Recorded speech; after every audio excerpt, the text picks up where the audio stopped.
Sylvia Plath is born October 27, 1932. On this day, poet Sylvia Plath is born in Boston. Her father, a German immigrant, was a professor of biology and a leading expert on bumblebees. An autocrat at home, he insisted his wife give up teaching to raise their two children. He died at home after a lingering illness that consumed the energy of the entire household and left the family penniless. Sylvia's mother went to work as a teacher and raised her two children alone. Plath was an outstanding student. She won a scholarship to Smith, published her first short story, O Sunday at the Mintons, in Mademoiselle while she was still in college, and won a summer job as August managing editor at the magazine. After the job ended, she suffered a nervous breakdown, tried to commit suicide, and was hospitalized. She returned to school to finish her senior year, won a Fulbright to England, and went to Cambridge after graduation, where she met poet Ted Hughes in February 1956. They married 4 months later. Plath took a job teaching at Smith,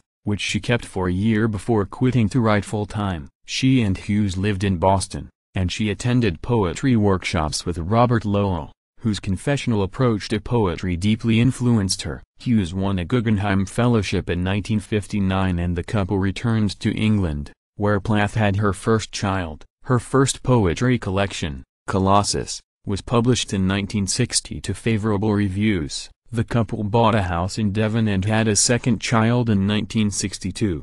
The same year that Plath discovered her husband was having an affair, he left the family to move in with his lover, and Plath desperately struggled against her own emotional turmoil and depression. She moved to London and wrote dozens of her best poems in the winter of 1962. Her only novel, The Bell Jar, a semi-autobiographical account of a college girl who works at a magazine in New York and suffers a breakdown, was published in early 1963 but received mediocre reviews. With sick children, frozen pipes, and a severe case of depression, Plath took her own life in February 1963 at age 30. Hughes edited several volumes of her poetry, which appeared after her death, including Ariel, 1965, Crossing the Water, 1971, and Collected Poems, 1981, which won the Pulitzer Prize in 1982.